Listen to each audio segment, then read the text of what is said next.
It's a conspiracy. Nobody wants me on camera. Welcome, everybody. Adrian from Audio Excellence Canada. It's been a while since we did a review video. It must have been, a 3 weeks now. Although we've put out a lot of content that you guys seem to like, the unboxing, the haul videos. Anyway, today I thought we'd do a head-to-head, another one of our head-to-head videos. So it's going to be between sibling rivalries between the Martin Logan ESL 11A and the 15A. So we've previously done videos of each of these individually. The guys will link it in the description box so you can watch it if you haven't. And they'll also maybe overlay the differences between the two in terms of specifications on the screen so you can see it. I'll just quickly go over a few of them. So the 15A is 37.5 Canadian. So these are all Canadian dollars. The 11A is 15.5 Canadian. The on paper, the 15 goes down to 22 hertz. The 11A goes down to 29. The size of the electrostatic panel, the 15 is 46 inches high by 15 inches wide. The 11A is 44 inches high by 11 inches wide. Sensitivity, 92 versus 91. They both have anthem room correction. The 15 uses two 12-inch powered subwoofers, woofers, and the 11 uses two 8-inches. The 15 uses two 500-watt amplifiers. The 11 uses two 275. Weight is quite significant. The 15 is 140 pounds, and the 11 is 90 pounds, more than what Ellison weighs. But here's the kicker, the big difference, which nobody knows, because there's a switch in case you didn't know. The 15 has a light bar. Yes. The 11 doesn't have a light bar. Right? That is the big difference. Everything else is very, very similar.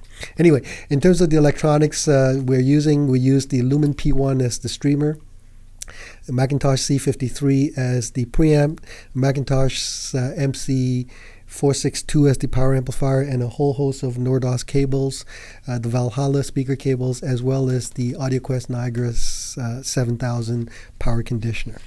The room is roughly 17 by about 20 with approximately about 20-foot ceilings. So it's a relatively big room.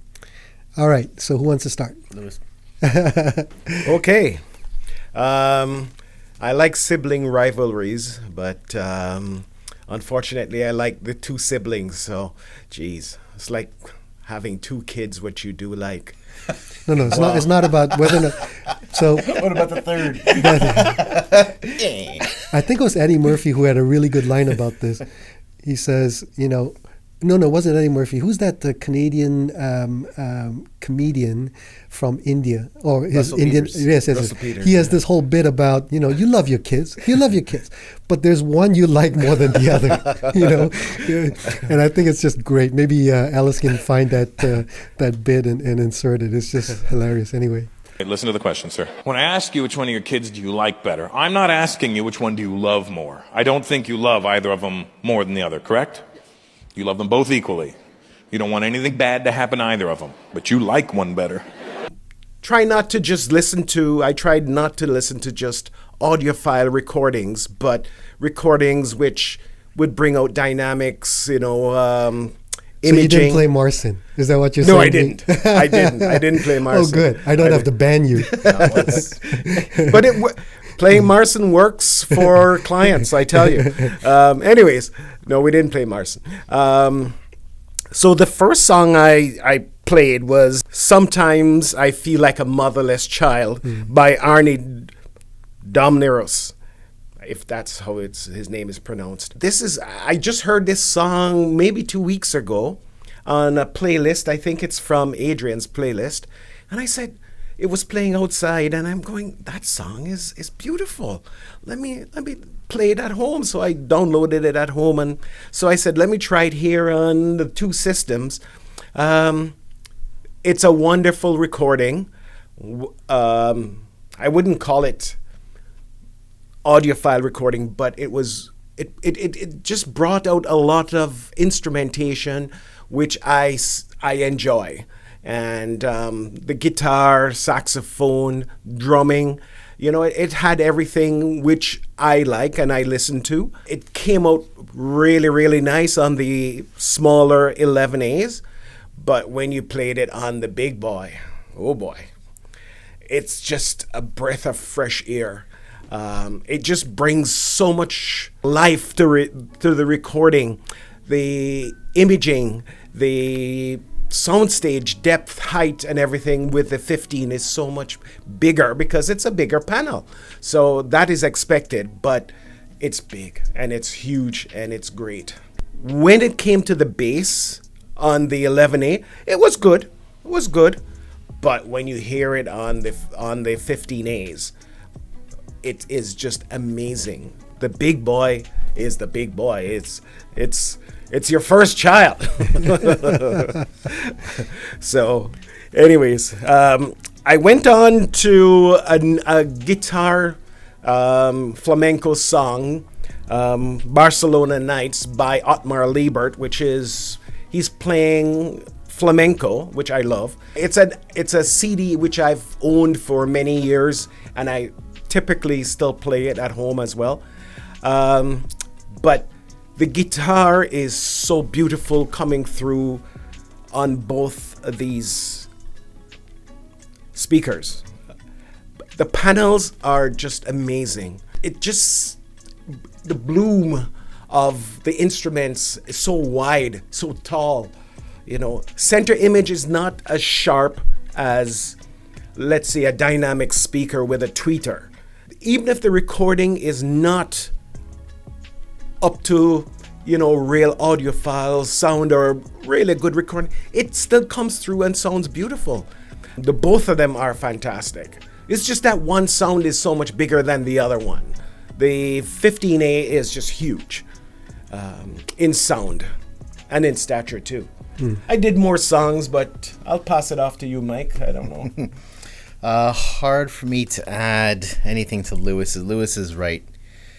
We've had the ESL 11s for quite some time. We did a review. I think unanimous agreement that we all loved it.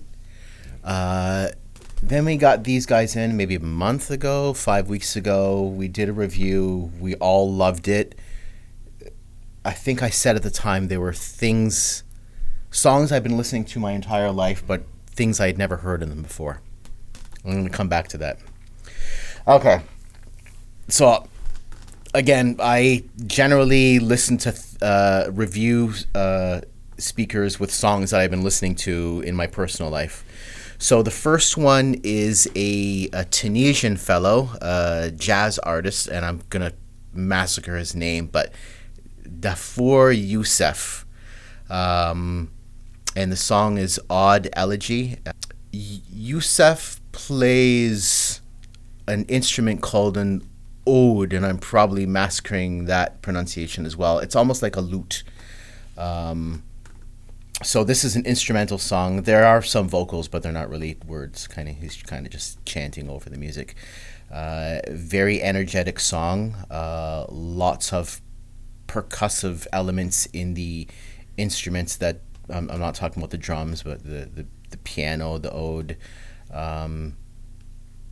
Boy, both of these speakers, they really present a clarity in the transients that some other speakers have trouble with.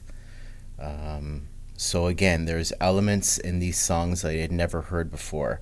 There are certain points where on other speakers, the oud and the piano are doubling their parts, and sometimes it's hard to hear the separation between the instruments.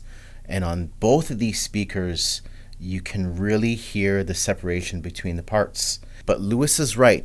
There's something special about these speakers. It's the light bar. There's an extra... The light bar.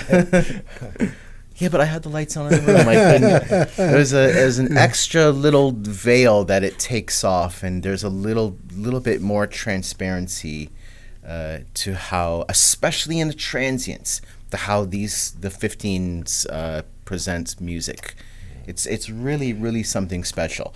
And I found it again on another song by, I believe he's Armenian. He's Tigram Hamasyan. So this song is called Entertain Me. The album, I believe, is Mockroot. Again, it's an instrumental song. This song can be a little harsh. It almost sounds like the drummer is riding a Chinese cymbal. I don't know if you guys know what a Chinese cymbal is, but it's a very shh type of sound. Cymbal it's not a ting, ting, ting. That too. Or it's an open hi-hat, which is also very shh. And it can sound harsh on a lot of systems. On this system, it sounds beautiful. It's actually, even though it's quite forward, there's nothing sibilant about it. There's nothing harsh about it. It presents it in a very, very smooth way. Both of these songs that I've just mentioned are very quick and upbeat. And once again, how these speakers, both sets, deal with the transience of the piano, especially on this tune, it's almost effortless. But again, these speakers, they bring out something magical. I don't know what it is. It's the light bar. Why doesn't anybody pay attention to it? No, it's a music thing. Okay, my next one is by a Japanese artist, multi-instrumentalist. His name is Shogu Tokumaru. The name of the album is Toss. The song is Lita Ruta. It's a very eclectic piece. I'm always floored when I listen to stuff on both of these speakers. This song is a little bit more full in its spectrum than the other two. The other two's songs are very pared down. There's drums, piano, the ode, and the other one there's drums, piano, and bass. This one has a lot of instruments. There's a lot going on. It's a very dense mix. And both of these speakers portrayed it in a very pleasing way. All these little kids' instruments comes out, and it's really very pleasing to listen to. There's some harsh elements in this song as well, and again, these speakers, they just kind of smooth everything out. This speaker, the 15s, definitely reach into the lower registers of the bass, and that helps a lot to differentiate between the two. The last one, the name of the band is Polyphia. I forget the name of the album. The song is OD, the letters OD. This song is just full of transience. The bass is very plucky. It goes very deep, but that deepness is a very tight deepness. The 15 A's, you could hear a difference in how they presented the bass on both on this track. The 15 A's really reached down a lot lower, and it was a lot tighter. I was surprised by that. I thought the 11s would do better on this song. Not that they did bad. I thought they would do better, but the 15s reached a register and a tightness which was really, really pleasing to listen to. No. At the end of my listening, I listened to Something by the Beatles. I know. I listened to Something by the Beatles, and there was fuzz on George Harrison's guitar that I'd never heard before. Couldn't hear it on the 11s, could hear it on the 15s. Cool. Okay, so now it's my turn. As I said earlier, a couple of things that jumped out at me when I first looked at these specifications on paper and numbers. Originally, when I was talking with Justin, who is the Canadian sales manager for Martin Logan, and trying to figure out what we're going to put on the floor, I wasn't sure if we wanted the 15s because on paper, they didn't look all that different as far as specs are concerned, right? I named off some of the specs. The 15s go down to 22, the 11s go down to 29. I mean, there's not a lot of music that goes down to 22 versus 29. In fact, there's hardly any real instruments that do that except synthesizers and deep, big organs and, pretty much that's it. There's not a lot. But the price, it's virtually 2.5 times more in Canadian dollars. 37.5 versus 15.5. Now, many of you don't know this, but I grew up with no money. We came to Canada penniless. And so I struggled for many years. When I say counting pennies, I'm not joking. It's like counting pennies. And so spending money is not something easy for me. I have to justify all the time. When we first started doing this channel, for example, the guys were constantly debating with me, oh, we got to get better equipment and so on and so on. And I used to say to them, justify it to me. If you can justify it, I'll spend the money, right? So they wanted to spend money on 4K cameras. And I said, we're not even sure we're going to do this channel for very long because you guys don't want to show up. Philip, for example, used to, you remember, complain all the time, I don't want to come. And, he'd show up late and all this stuff. And then on the other hand, they wanted me to spend thousands of dollars on a camera. And I'd say, guys, if we do this consistently, I'll do it. Anyway, all of that to say, when I looked at this on paper, I thought, this is going to be a waste of money. And so Justin sort of gently said, look, Adrian, the justification is if you've got a big room, the 15 will fill it better than the 11. And that made sense to me. So finally, yes, I ordered the 15. And of course, the 11s came in and we all loved it. It was reminiscent for me of all the early Martin Logans, but better.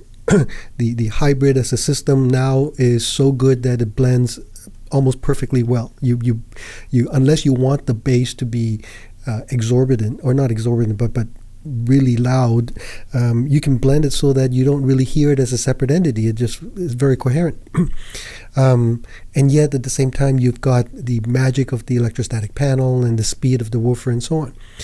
And of course, when the 15 came, we of course put it in the other room, and so we didn't have a direct A/B comparison. We just knew that we all loved the 15. Here's what blew me away. We all know we love the 11. When I heard when we first started this, I was listening to the 11. I was really involved. I was playing all sorts of music. I mean, when I say all sorts, I mean all sorts. From very, very simple light vocals to heavy metal, AC/DC, Guns N' Roses. I had some crazy stuff playing just because I wanted to see if it could do it, and it did it really well. Bad recordings were still bad. It did not cover that up. It told you it's a bad recording. Great recordings were remarkable, were amazing. And I just had a great time. And so when the boys put in the 15s, again, the back of my mind going, okay, this is where we're going to find out that I overpaid. And I'm going to yell at Justin. I was stunned. I was literally stunned at how good the 15s are. In fact, except for the fact that there are siblings, the 15 is like it's like the 11s on steroids. Yeah. As far as I'm concerned, it's everything that you can possibly think of in every way better. It is. I couldn't think of one area where I preferred the 11 sonically. And which is unusual because normally there are things that you might prefer on, like for example, typically with a dynamic speaker, a tall, big speaker will give you drama and so on better, but maybe the image might be overblown. Maybe it's a bit too tall. For example, my XVXs, one of the, not complaints, but feedback that some people will give is that it feels a little bit odd that the singer is like 6 feet tall in front of you. I happen to like that, so I don't have that issue, but I can see where people would prefer it to be maybe a little bit shorter. I don't have that issue. But I'll just give you a very, very quick couple of examples. This is just a few of the examples of music that I played. Nirvana, Mary Stallings, Madonna, Jeff Healey, Frank Sinatra, AC/DC, Deep Purple, Weavers, Arlo Guthrie. It was like on and on and on. It was insane how much I played. I played Joe Stafford playing You Belong to Me, 1952 song. Right? Very old, but what a beautiful song. And she sings it with such elegance and poise and just back when things were simpler. a song was a song and you could feel the emotion of the song. There was no studio production that made it better or worse. It was just somebody who had talent singing. I played a song that I was first introduced to. I was watching Celine Dion on YouTube, and she mentioned that one of her favorite French songs is this thing called Ne me, hang on, I'm gonna butcher it.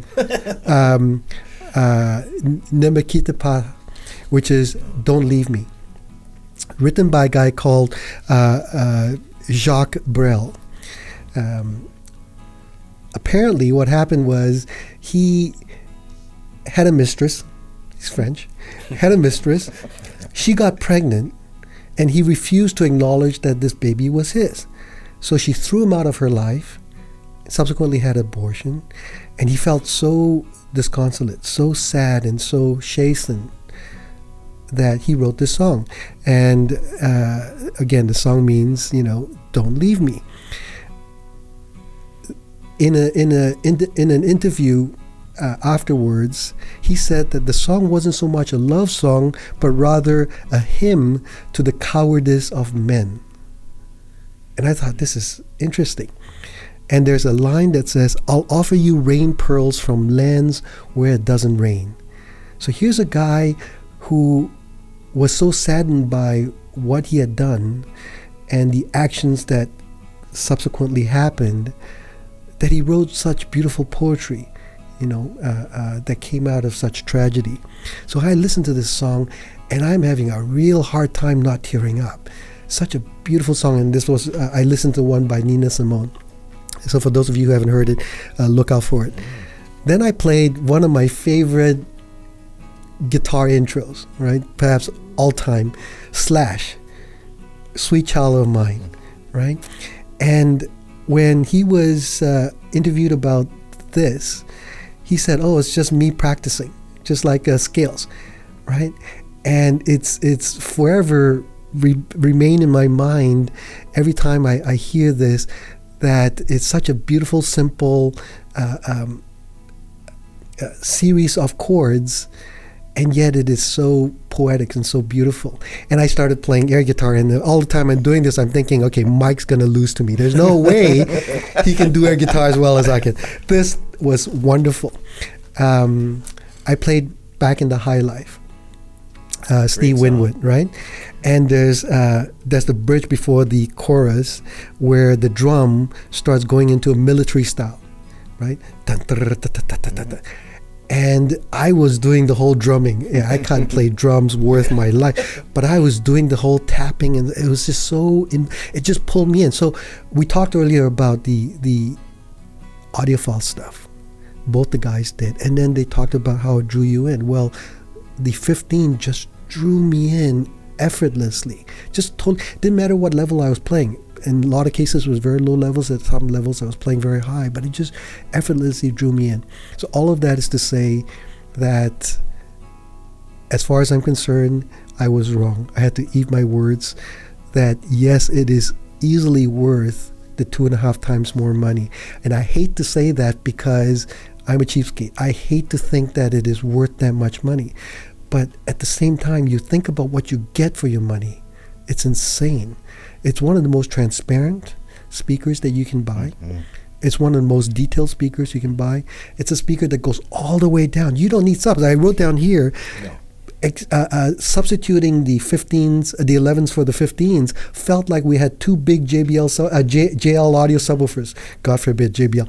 JL audio subwoofers in here, and we just turned them on. It just exploded with intensity, power, elegance, detail, and speed. It was amazing. Anyway, that's my spiel. Do you guys have anything to add to this? Yes, I called this one the 15A BBB. Big, bold, and beautiful. One thing I have to add is that we did not use room correction, and I don't like room correction. I'm sorry to say, but I don't like room correction. I did the same. I don't know what you guys were going to say, but I felt the same way. Well, it takes away so much impact of the music. I've not heard it on a home theater system, so I can't judge. But on a 2-channel system. I've heard it in this room, I've heard it in the other room, and it just takes away the impact, the feeling that you're listening to, let's say, a live concert. Well, live concert, you feel the bass, you hear the bass. The experience when you have set it up, Mike, is that I've lost that feeling, right? So I don't like room correction. But for some people, they always talk about room correction. But well, to be clear, just so that people don't misunderstand, for those who haven't seen the early videos, it's not room correction per se. It's the Anthem room correction just for the bass. Just bass, yes. So Anthem pioneered their own room correction system for their surround sound processors, their receivers, and so on. But because they're sister companies, Martin Logan was able to take that processor and apply it just for the subwoofers. So this way, the electrostatic panel remains pure, and it's just to correct for bass anomalies in your room for the woofer section. Yeah. So I'll say this. Originally, the 11s we had calibrated for this room. Right. And I'm almost certain in my head when we did that review, I said that I preferred it without the room correction on. Yeah. But if the room correction was on, I would turn up because there's a bass level adjustments on these guys on both of them. And this is flat. These are flat. These are flat. I would turn up the bass a little. So when I was reviewing the 11s, I did just that. I put on the room correction just for me, and I turned up the bass just a notch, maybe a notch and a half. And I enjoyed it.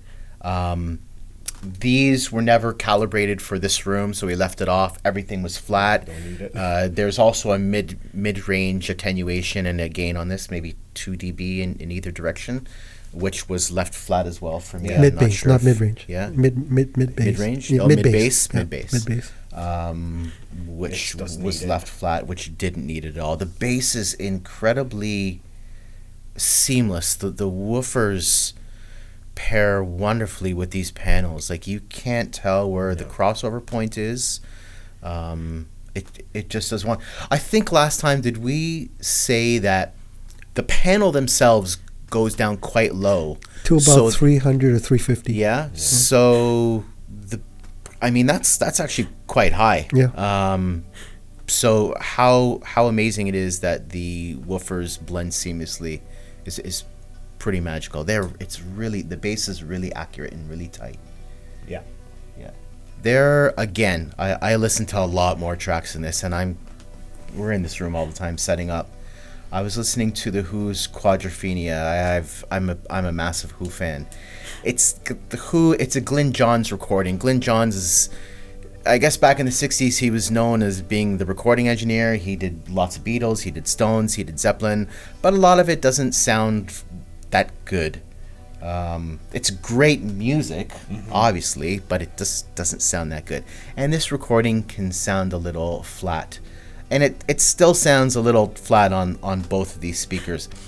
But it's a dense mix, and the bass and the drums are sometimes locked together, sometimes not locked together, but there was a clarity in the recordings which I had not heard outside of some Wilson stuff, like the Alex and the Alexias. Yeah, high praise. Yeah, exactly. Because we're this is essentially the inherent strength of an electrostatic panel.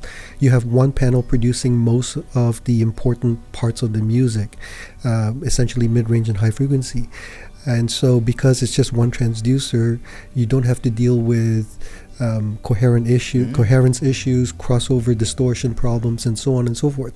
Whereas a typical dynamic driver speaker, you have a mid-range driver, you have a tweeter, sometimes you have multiple mid-ranges, sometimes you have multiple tweeters, and then you have multiple woofers. And every one of them requires a crossover, and every one of them uses different materials. And so each material has its own inherent character of sound. So you use paper has a sound, metal has a sound, plastic has a sound, and you're trying to blend all of that, and that's where the art comes in to a designer. A really talented designer tries to blend all that. Anyway, we've gone on long enough. Thanks for watching. If you get a chance, by all means, please go listen to it and see what you think. We'd love to hear your comments if you haven't heard it. If you have heard it, we'd love to hear your comments. And we'll see you again next time. Thanks for watching. Take care. Bye-bye.